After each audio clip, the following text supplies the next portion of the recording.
बहुत समय पहले एक छोटा सा राज्य था जहां एक दयावान राजा राघव राज्य करता था। राजा की शादी को कई वर्ष हो चुके थे, लेकिन उसकी कोई संतान नहीं हुई थी। प्रजा और परिवार वालों की सलाह पर राजा ने दूसरी शादी की। दूसरी शादी के 2 साल बाद भगवान की कृपा से राजा की दूसरी पत्नी सुमन से एक बेटी हुई। वो बेटी इतनी सुंदर थी कि उसे राजकुमारी के रूप में जाना जाने लगा। राजा और उसकी दूसरी पत्नी अपनी बेटी के साथ बहुत खुश थे। राज्य में बड़े धूमधाम से जश्न मनाया गया, क्योंकि कई वर्षों बाद राजा के घर संतान का जन्म हुआ था। राजा ने बड़े प्यार से अपने बेटी का नाम सानवी रखा। समय के साथ राजा अपनी दूसरी पत्नी सुमन से अत्यधिक प्रेम करने लगा, लेकिन राजा की पहली पत्नी कल्याणी को ये सब देखकर ईर्ष्या होने लगी और वो अपनी सौतेली बेटी सानवी के प्रति जलन महसूस करने लगी। जब कुछ साल बीत गए, सानवी थोड़ी बड़ी हो गई और अपने पिताजी को प्यारी सी जुबान से पिताजी कहकर पुकारने लगी। राजा की पहली पत्नी कल्याणी अब पूरी तरह से उसकी दुश्मन बन चुकी थी। उसके दिमाग में हमेशा यही ख्याल आता था कि इस बेटी को कैसे अपने रास्ते से हटा दिया जाए, क्योंकि उसे लगता था कि इस बेटी की वजह से उसका पति उससे कम प्रेम करता है और दूसरी पत्नी से ज्यादा प्यार करता है। एक दिन सानवी की मां सुमन किसी काम से राजा के साथ शहर गई हुई थी। इस दौरान सानवी महल में अकेली थी। राजा की पहली पत्नी कल्याणी ने सानवी को अपनी बाहों में उठाया और चुपके से जंगल की ओर बढ़ने लगी। उसके मन में ये विचार था कि अब मैं इस बेटी को जंगल में छोड़ आऊंगी और किसी को पता नहीं चलेगा कि वो महल से कहां गायब हो गई। जंगल में जंगली जानवर इसे खा जाएंगे और फिर मेरा पति मुझे पहले जैसा प्यार करेगा। वो महल से काफी दूर चली गई और कुछ घंटों बाद एक सुनसान जंगल में पहुंच गई। वहां उसने सानवी को फेंक दिया और वापस महल लौट आई। जब सानवी की सौतेली मां कल्याणी ने उसे जंगल में फेंक दिया, तो वो मासूम बेटी अपने छोटे छोटे पैरों से जंगल में इधर उधर रोते हुए घूमने लगी। छोटी होने की वजह से वो पूरी तरह चल नहीं पा रही थी। कभी पत्थर से टकराती तो कभी उसके हाथों और पैरों में कांटे चुभ जाते। वो पूरी तरह से जख्मी हो चुकी थी। रोते रोते वो जंगल में सो गई। सुबह जब उसकी आंखें खुली तो वो भूख से तड़प रही थी। सानवी जंगल में जोर जोर से रो रही थी। इसी बीच उसकी रोने की आवाज सुनकर एक बंदरिया जो अपने 2 बच्चों के साथ वहां रहती थी, वहां आई। उसने सानवी को अपनी गोदी में उठा लिया और अपने घर की तरफ चलने लगी। सानवी रोते हुए अपने पिताजी को पुकारने लगी। बंदरिया से ये देखा नहीं गया तो उसने जंगल से कुछ मीठे फल तोड़े और उनका रस निकालकर सानवी को पिलाया। रस पीने के बाद सानवी को थोड़ी राहत मिली और उसकी भूख भी शांत हो गई। धीरे धीरे समय बीतने लगा और बंदरिया ने सानवी को अपने बच्चों की तरह प्यार करना शुरू कर दिया। सानवी भी बंदरिया को अपनी मां की तरह समझने लगी। बंदरिया कभी उसके होठों को चाटती तो कभी उसके गालों को प्यार से सहलाती, जैसे कोई मां अपने बच्चों के साथ करती है। बंदरिया ने कई दिनों तक सानवी का ख्याल रखा, जैसे कोई मां अपनी संतान का रखती है। एक दिन एक साधु महाराज उस रास्ते से भ्रमण कर रहे थे। उनकी नजर पड़ी कि जंगल में एक बंदरिया के हाथ में एक इंसान की बेटी है। ये देखकर साधु को बड़ी हैरानी हुई। थोड़ी देर विचार करने के बाद साधु ने सानवी को बंदरिया से लिया और अपने आश्रम ले आए, जो उसी जंगल में था। धीरे धीरे साधु महाराज ने भी सानवी का ख्याल रखना शुरू कर दिया, जैसे बंदरिया ने उसे मां की तरह प्यार किया था। सानवी और बंदरिया दोनों आश्रम में रहने लगे। सानवी आश्रम से बाहर निकलकर बंदरिया और उसके बच्चों के साथ खेलती रहती थी। बंदरिया भी सुबह शाम उसे बहुत प्यार से देखभाल करती और जंगल से मीठे फल लाकर खिलाती। समय बीतता गया और सानवी 6 साल से बड़ी हो चुकी थी। वो साधु महाराज को बाबा कहकर पुकारने लगी और बंदरिया को अपनी मां मान लिया, क्योंकि वो बचपन से उसी के साथ पली बढ़ी थी। कुछ साल बाद सानवी 16 साल की हो गई। साधु महाराज ने उसका नाम राधा रखा था। राधा अब पहले से भी ज्यादा सुंदर हो चुकी थी। उसके चेहरे पर एक दिव्यता और मासूमियत थी जो किसी को भी मोह ले। उसने कभी जंगल से बाहर कदम नहीं रखा था। जंगल ही उसका संसार बन गया था। जंगल के सारे जानवर, बंदरिया और उसके दोनों बच्चे, जिनके साथ राधा बचपन से रही थी, उसे अपने परिवार की तरह प्यार करने लगे। एक दिन साधु महाराज ने राधा को अपने पास बुलाया और कहा, बेटी, मुझे किसी जरूरी काम से चंद्रपुर राज्य जाना है, क्योंकि वहां के राजा ने मुझे बुलाया है। मैंने तुम्हारे लिए इस आश्रम में हर जरूरी चीज का इंतजाम कर दिया है। तुम्हें किसी भी चीज के लिए बाहर जाने की जरूरत नहीं पड़ेगी। ये बंदरिया हमेशा तुम्हारे साथ रहेगी और इसके दोनों बच्चे तुम्हारी पूरी सुरक्षा करेंगे। राधा ने श्रद्धा और चिंता से साधु महाराज की बात सुनी। जैसे ही उन्होंने उसका सिर सहलाकर आशीर्वाद दिया, उसकी आंखों में थोड़ा डल और उदासी तैर गई, जैसे एक बेटी अपने पिता को जाते समय महसूस करती है। मगर साधु महाराज मुस्कुराए और बोले, तुम मेरी बेटी हो, निडर बनो, भगवान और प्रकृति दोनों तुम्हारे साथ हैं। इतना कहकर साधु महाराज चंद्रपुर के लिए रवाना हो गए। अब आश्रम में राधा, बंदरिया और बंदरिया के दोनों बच्चे ही रह गए। साधु महाराज की तरह जब वो आश्रम में नहीं होते, राधा पूजा पाठ करती। आसपास बंदरिया और उसके बच्चे बैठकर राधा की पूजा को ध्यान से देखते। इसी बीच राधा भोजन बना रही थी और पूजा के लिए आश्रम के पूजा कक्ष में चली गई। जब वो वापस लौटी तो देखा कि बंदर का छोटा बच्चा पूरा खाना इधर उधर बिखेर चुका था और उसे खा चुका था। ये देखकर राधा गुस्से में बोली, तुम तो बहुत मतलबी हो, दूसरों का ध्यान नहीं रखते और हमेशा परेशान करते हो। कहकर राधा ने बंदर के बच्चे को हल्के से छड़ी से मार दिया। जब राधा ने बंदर के बच्चे को छड़ी से मारा तो उसे गुस्सा आ गया और उसने पास रखे पानी को उठाकर पूरे खाने के बर्तन में डाल दिया। ये देखकर राधा का मन विचलित हो गया और वो पूरा दिन कुछ नहीं खाई। बंदरिया और उसके बच्चे भी कुछ नहीं खाए। अब बंदर का बच्चा अपनी गलती पर पछताने लगा, सोचने लगा, काश ऐसा नहीं किया होता, मेरी वजह से हम सबको भूखा रहना पड़ रहा है। थोड़ी देर बाद राधा आश्रम से बाहर निकली तो उसने देखा कि कुछ दूर पर धुआं उठ रहा था। राधा के पास खाने के लिए कुछ नहीं था तो उसने सोचा, क्यों ना जहां धुआं दिख रहा है वहां जाकर देखूं। चलते चलते वो धुएं के पास पहुंची तो देखा एक कच्ची सी झोपड़ी बनी हुई थी और वहां से धुआं निकल रहा था। झोपड़ी के अंदर एक बुजुर्ग औरत थी जो अजीब सी दिखती थी और उसे इंसानों की गंध दूर से महसूस हो जाती थी। वो औरत और उसका बेटा इंसानों को मारकर उन्हें चूल्हे में पकाकर खा जाते थे। राधा को आते देख बुजुर्ग औरत के मुंह में पानी आ गया। वो सोचने लगी, अगर मेरा बेटा यहां होता तो इसे पकाकर अच्छे से खा सकते थे, क्योंकि वो दोनों आदमखोर थे। बुजुर्ग औरत ने एक चाल चली और मन ही मन सोची, अपने बेटे के आने तक इस बेटी को बहला फुसला कर रखती हूं। फिर उसने मुस्कुराते हुए राधा से कहा, आओ बेटी, कैसे आना हुआ? तुम कहाँ रहती हो? कौन हो? राधा ने जवाब दिया, मैं अपने बाबा साधु महाराज की बेटी हूं। वो बहुत नेक आदमी हैं। वो इस वक्त चंद्रपुर राज्य में किसी काम से गए हुए हैं और मैं यहाँ अकेली हूं। राधा ने बंदर के साथ हुई सारी घटना को विस्तार से बताया और कहा, आप मुझे थोड़ी सी सूखी लकड़ियां दे दो ताकि हम खाना बना सकें, क्योंकि रात हो चुकी है और जंगल में हम कहाँ लकड़ियां ढूंढते फिरेंगे। बुजुर्ग औरत हंसकर बोली, बिल्कुल बेटी, मैं तुम्हें लकड़ियां तो दूंगी, लेकिन इसके बदले तुम्हें मेरा एक काम करना होगा। मैं काफी बूढ़ी हो चुकी हूं और यहाँ अकेली रहती हूं। मुझसे अब ज्यादा काम नहीं होता। मेरा एक बेटा भी है जो बाहर गया हुआ है और अभी वापस आने वाला है। उसे भूख लगी होगी। वहां कोने में गेहूं रखा हुआ है और बगल में चक्की भी है। तुम्हें बस यही करना है कि चक्की में गेहूं पीसकर उसे आटा बना देना। बुजुर्ग औरत के कहने पर राधा ने गेहूं पीस लिया और बोली, माँ जी, मैंने आटा पूरी तरह पीस लिया है। अब जल्दी से मुझे लकड़ियां दे दीजिए ताकि मैं आश्रम वापस लौट सकूं। बुजुर्ग औरत बोली, बेटी, तुम कितनी अच्छी हो। देखो मेरा घर भी कितना गंदा हो गया है। मेरी हड्डी भी अब जवाब देने लगी है। अगर तुम घर की थोड़ी सफाई कर देती तो तुम्हारी बड़ी मेहरबानी होती। औरत के कहने पर राधा ने झाड़ू से पूरे घर को अच्छे से साफ कर दिया। लेकिन बुजुर्ग औरत के दिमाग में कुछ और ही चल रहा था। वो बार बार बाहर की तरफ झांक रही थी और सोच रही थी, अरे मेरा बेटा अभी तक क्यों नहीं आया? क्या हो गया उसे? वो घर जल्दी क्यों नहीं आ रहा? मुझे कितने बहाने बनाकर इस लड़की को रोकना पड़ेगा। सफाई के बाद राधा बुजुर्ग औरत से बोली, माँ जी, मैंने तो आपके घर के सारे काम कर दिए हैं। अब आप मुझे लकड़ी दे दीजिए ताकि मैं आश्रम वापस जा सकूं। बुजुर्ग औरत फिर बोली, बेटी, तुमने तो सारा काम कर दिया, लेकिन बस एक आखिरी काम और कर दो। थोड़ा पानी ले आओ। राधा घड़ा लेकर पास की नदी से पानी लाने चली गई।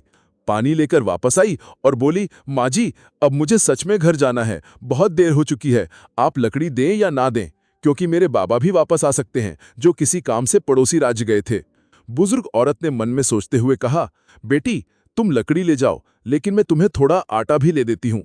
तुम जहां जहां भी जाना, ये आटा वहां वहां गिराते जाना।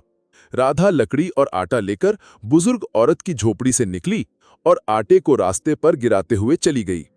जब राधा आश्रम पहुंची तो उसने आग जलाई और खाना बनाकर पहले बंदरिया और उसके बच्चों को खिलाया, फिर खुद खाई। कुछ समय बाद बुजुर्ग औरत का आदमखोर बेटा घर लौट आया। जैसे ही वो घर आया, बुजुर्ग औरत ने उसे डांटते हुए कहा, तुम कहाँ चले गए थे? तुम्हें इतनी देर क्यों लगी? इतना अच्छा शिकार हमारे घर पर आया था और वो हमारे हाथ से निकल गया। लेकिन एक तरीका है जिससे वो शिकार हमें फिर से मिल सकता है। जहां जहां तुम्हें आटा गिरा हुआ दिखो, उसी रास्ते से चलो, तुम्हें वही शिकार मिलेगा। बुजुर्ग औरत की बात सुनकर आदमखोर बेटा आटे के पीछे पीछे चलने लगा। कुछ दूर चला तो उसे साधु महाराज का आश्रम दिखाई दिया। वो वहां पहुंचा और जोर जोर से दरवाजे को पीटते हुए बोला, बेटी दरवाजा खोलो, मैं तुम्हारा बाबा हूं। देखो, मैं राजा के यहाँ से तुम्हारे लिए बहुत सारे खिलौने लेकर आया हूं, जल्दी दरवाजा खोलो। राधा गहरी नींद में सो रही थी और उसे दरवाजे की खटखट की आवाज बिल्कुल नहीं आई। जब राजा ने दरवाजा नहीं खोला तो आदमखोर आदमी को बहुत गुस्सा आया। उसने दरवाजे को तोड़ने की कोशिश की, लेकिन ये आश्रम का दरवाजा इतना मजबूत था कि साधु महाराज ने एक अद्भुत तरीके से बनाया था। आदमखोर आदमी ने कई बार कोशिश की, लेकिन वो नाकाम हुआ और उसके हाथों में चोट लग गई, जिससे खून निकल आया। नाकाम होकर वो वापस अपनी झोपड़ी की ओर लौट गया। सुबह जब राधा की नींद खुली और उसने दरवाजे पर खून देखा तो उसे समझ आ गया कि कुछ गलत हुआ है। आदमखोर का खून दरवाजे पर था और वो खून राधा के हाथ में लग गया। उस खून में जहर था जो राधा के शरीर में फैल गया। वो बेहोश होकर आश्रम में गिर पड़ी। बंदरिया और उसके बच्चे बहुत परेशान हो गए और रोने लगे। बंदरिया ने बहुत कोशिश की राधा को उठाने की, लेकिन राधा नहीं उठी। इसी बीच घोड़े पर सवार कुछ लोग गुजर रहे थे, जिनकी नजर आश्रम पर पड़ी।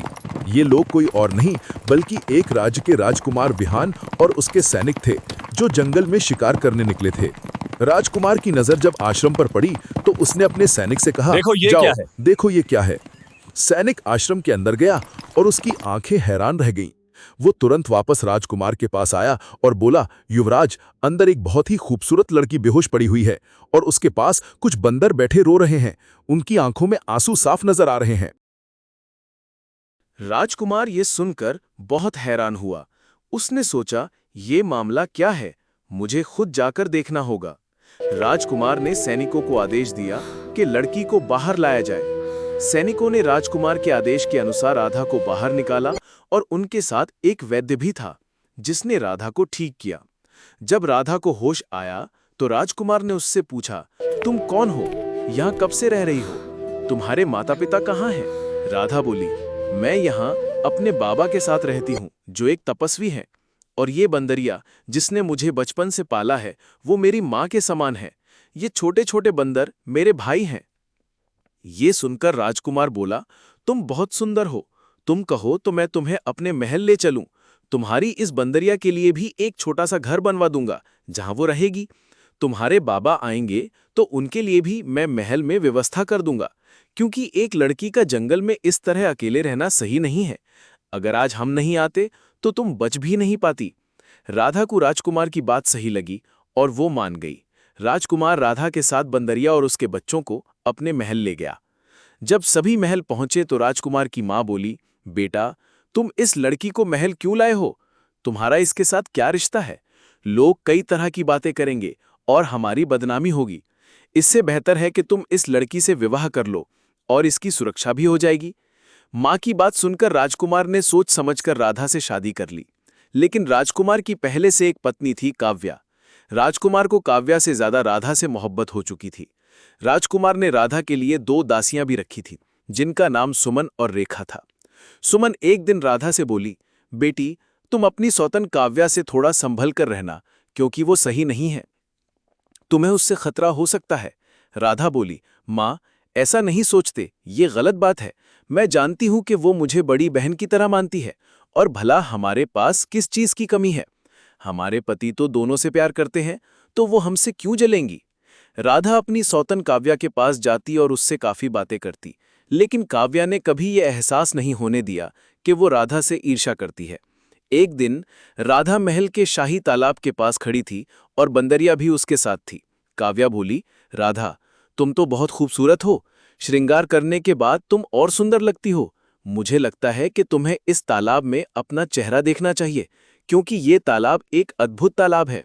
जैसे ही राधा काव्या के साथ तालाब के पास जाती है, बंदरिया ने राधा को रोकने की कोशिश की, जैसे वो पहले से जान चुकी थी कि काव्या के मन में कुछ गलत चल रहा है।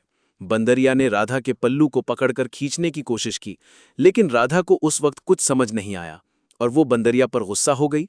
गुस्से में राधा बोली, तुम्हें क्या काम है? कभी तो मुझे अकेला छोड़ दिया करो। राधा काव्या के साथ तालाब के किनारे चलने लगी, जो पानी के बहुत करीब था। जब राधा तालाब के सामने खड़े होकर पानी में अपना चेहरा देखकर खुश होने लगी, तब काव्या ने पीछे से राधा को पानी में धक्का दे दिया। राधा को तैरना नहीं आता था और तालाब पूरी तरह पानी से भरा था, इसलिए वो डूबने लगी। राधा को डूबते देख काव्या महल की ओर भाग गई। जैसे ही राजकुमार अपना काम खत्म करके महल लौटा, तो राधा उसे कहीं नजर नहीं आई। राजकुमार परेशान होकर काव्या से पूछा, आखिर राधा कहाँ है? मुझे तुम पर पहले से शक था, कहीं तुमने उसके साथ कुछ गलत तो नहीं किया? काव्या बोली, स्वामी, मैंने उसके साथ कुछ भी गलत नहीं किया। ये सब बंदरिया का किया धरा हो सकता है, क्योंकि वही हमेशा राधा के साथ रहती थी। ये सुनकर राजकुमार को बंदरिया पर बहुत गुस्सा आया। उसने अपने सैनिकों से कहकर उसे कारागार में बंद करवा दिया। जब से राधा गायब हुई थी, राजकुमार को कहीं भी चैन नहीं आ रहा था। वो पागलों की तरह हर वक्त राधा को ढूंढता रहता था। राजकुमार का खाना पीना भी छूट गया था और उसका मन बस राधा में ही खोया रहता था। कुछ दिन बाद राजकुमार तालाब के किनारे से गुजर रहा था, तो उसने तालाब के पास एक फूल उगता हुआ देखा। उसी फूल में उसे राधा का चेहरा दिखाई दिया। जैसे ही राजकुमार फूल के करीब गया, फूल ने बड़े भाव से राजकुमार का स्वागत किया। राजकुमार उदास मन से फूल से बोला, तुम्हें देखकर मुझे अपनी पत्नी राधा की याद आ रही है, क्योंकि वो तुम्हारी तरह खूबसूरत और नाजुक कली थी। पता नहीं कितने दिन हो गए वो कहाँ चली गई है। धीरे धीरे इस जगह पर राजकुमार को शांति मिलने लगी। जब भी उसका मन उदास होता, वो तालाब के किनारे आकर उस फूल से बातें करता। काव्या को इस बारे में पता चला तो वो जानने आई कि राजकुमार तालाब के पास क्यों जाता है। उसने अपने महल के एक नौकर को आदेश दिया कि तालाब के पास जो बड़ा फूल है उसे काट डाले। नौकर ने बिल्कुल वैसा ही किया, लेकिन चमत्कारिक रूप से एक दिन के भीतर ही उस फूल की जड़ से एक बड़ा पेड़ उगाया। उस पेड़ पर बड़े बड़े अमरूद के फल लगे थे, जो आम अमरूदों से कई ज्यादा बड़े थे। इसमें सबसे हैरानी की बात यह थी कि कोई भी वो अमरूद नहीं तोड़ सकता था, क्योंकि वो राजकुमार के इलाके में था। इसी बीच पड़ोसी राज्य का राजा राघव एक दिन भटकते हुए उस राज्य में पहुंचा जहां राधा का विवाह राजकुमार विहान से हुआ था। ये वही राजा था जिसकी असली बेटी राधा थी। वो थका हुआ अपनी पत्नी सुमन के साथ उसी पेड़ के नीचे आ पहुंचा और दोनों पेड़ के नीचे आराम करने लगे। जब सुमन ने अपनी आंखें बंद की तो एक बड़ा अमरूद पेड़ से गिरकर उसके पास आ गिरा। वो डर गई, क्योंकि उसने सोचा कि अगर किसी ने देखा तो उसे अमरूद चुराने वाली समझेंगे। राजा राघव की पत्नी सुमन अमरूद को लेकर अपने राज्य लौट आई और राजा से बोली, देखिए, मुझे एक चमत्कारी अमरूद मिला है जिसकी चमक आम अमरूदों से अलग है। जब उसने टोकरी खोली तो अमरूद की जगह एक नन्ही सी बेटी थी। राजा राघव और सुमन ये देखकर हैरान रह गए। उन्होंने सोचा ये भगवान का चमत्कार है और इस बेटी को पालने का फैसला किया। बेटी बहुत सुंदर थी और राजा की खोई हुई बेटी की याद दिलाती थी। जब राजा ने बेटी को छुआ तो उस बेटी ने देखते ही देखते एक जवान लड़की का रूप धारण कर लिया। इधर साधु महाराज जब चंद्रपुर से अपना काम पूरा करके आश्रम वापस लौटे तो देखा कि ना राधा थी और ना ही बंदरिया। वो पागलों की तरह राधा और बंदरिया को ढूंढते रहे। आखिर में वो उस राज्य में पहुंचे जहां राजकुमार विहान ने राधा से विवाह किया था। वहां उनकी मुलाकात विहान से हुई और उन्होंने विहान को अपनी पूरी कहानी सुनाई। विहान तुरंत समझ गया कि राधा साधु महाराज की बेटी थी। विहान ने साधु महाराज को अपने साथ घटी हुई सारी कहानियां बताई। तब साधु महाराज बोले, मेरी बेटी राधा की मृत्यु नहीं हो सकती, क्योंकि मैंने उसे विशेष शक्तियां दी थी। वो अपनी रक्षा स्वयं कर सकती है। विहान ने साधु महाराज के लिए महल में व्यवस्था की। जब वो महल पहुंचे तो देखा कि बंदरिया कैद में थी और रो रही थी। साधु महाराज ने तुरंत विहान से कहा, इस बंदरिया को छोड़ दिया जाए, क्योंकि इसका कोई कसूर नहीं है। विहान ने बंदरिया को आजाद कर दिया। जैसे ही बंदरिया आजाद हुई, वो विहान को पकड़कर खींचने लगी। ये देखकर विहान को गुस्सा आया, लेकिन साधु महाराज ने कहा, ये बेजुबान तुम्हें कुछ बताने की कोशिश कर रही है, तुम क्यों नहीं समझ रहे? बंदरिया विहान को उस राज्य में ले गई जहां राधा की पहली मां सुमन रहती थी, जिसने राधा को जन्म दिया था। जब वो राज्य में पहुंचे तो देखा कि एक बहुत खूबसूरत लड़की अपनी सहेलियों के साथ खेल रही थी। विहान ने जब करीब जाकर देखा तो वो लड़की राधा थी। राधा अपनी सहेलियों के साथ खेलते हुए महल के अंदर पहुंच गई। विहान ने जाने की कोशिश की, लेकिन तभी वहां के राजा की पत्नी सुमन आ गई और पूछा, तुम अंदर क्यों जा रहे हो? विहान ने जवाब दिया, जो लड़की अभी अभी अंदर गई है वो कोई और नहीं, मेरी पत्नी है। सुमन ने कहा, हमने तो अभी तक अपनी बेटी की शादी नहीं की, तो वो तुम्हारी पत्नी कैसे हो सकती है? विहान उदास होकर लौटने लगा। तभी बंदरिया दौड़ती हुई महल के अंदर घुस गई। जब राधा ने बंदरिया को देखा तो उसने उसे पहचान लिया और गले लगाकर रोने लगी। राधा ने अपनी माँ सुमन को पूरी कहानी सुनाई और कहा, जब मैं छोटी थी तो मेरी 2 माँ थी, एक कल्याणी जिसने मुझे जंगल में छोड़ दिया था और दूसरी ये बंदरिया जिसने मेरा पालन पोषण किया। बाद में साधु महाराज ने मेरी देखभाल की, जो मेरे बाबा थे। फिर एक दिन मेरी मुलाकात राजकुमार विहान से हुई और हमने शादी कर ली, लेकिन मेरी सौतन काव्या ने मुझे तालाब में फेंक दिया। अब मेरे बाबा मुझे ढूंढ रहे होंगे क्योंकि वो मुझे छोड़कर चंद्रपुर गए थे। सुमन ने पूछा, बेटी क्या तुम फिर से अपने पति के पास जाना चाहोगी? राधा ने कहा, हाँ माँ, मैं जरूर जाऊंगी। तभी महल के पास साधु महाराज और विहान फिर से आ गए। राधा ने साधु महाराज को देखा तो वो दौड़ती हुई उनके पास गई और गले लगाकर खूब रोने लगी। राधा बोली, बाबा आप मुझे छोड़कर कहाँ चले गए थे? मुझे आपकी बहुत याद आ रही थी। साधु महाराज ने मुस्कुराते हुए कहा, बेटी शादी के बाद ससुराल में ही अच्छी लगती है, दूसरे के घर में नहीं। देखो तुम्हारे पति तुम्हें लेने आए हैं। जब राधा अपनी माँ को यह सारी बातें बता रही थी तो उसकी पहली माँ कल्याणी, जिसने उसे जंगल में छोड़ दिया था, उसने भी ये सब सुन लिया। कल्याणी ने अपनी गलती कबूल की और कहा, बेटी मुझे माफ करो, मैंने तुम्हें जंगल में छोड़ दिया था। तुम वही बेटी हो जिसे मैंने छोड़ा था। राधा की असली माँ सुमन ये सुनकर राधा को गले लगाकर रोने लगी, क्योंकि उसे ये नहीं पता था कि उसकी बेटी सान्वी अभी भी जीवित है।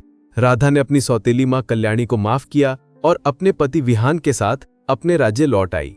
विहान ने अपनी पहली पत्नी काव्या को 200 कोड़े लगवाकर महल से बाहर कर दिया। फिर वो दोनों खुशी खुशी अपनी जिंदगी जीने लगे। दोस्तों ये कहानी एक ऐसी सौतेली माँ की है जिसने अपनी बेटी को मारने के लिए जंगल में छोड़ दिया ताकि जंगली जानवर उसे खा जाएं। लेकिन दोस्तों वो कहते हैं ना कि जिसका भगवान बचाने वाला होता है उसका कोई भी कुछ बिगाड़ नहीं सकता। ऐसा चमत्कार हुआ उस बेटी के साथ जिसे एक बेजुबान बंदरिया ने अपना दूध पिलाकर बड़े प्यार से पाल लिया। दोस्तों ये कहानी आपको कैसी लगी? अपने विचार जरूर बताएं और अगली कहानी के लिए थोड़ा सा इंतजार करें। धन्यवाद।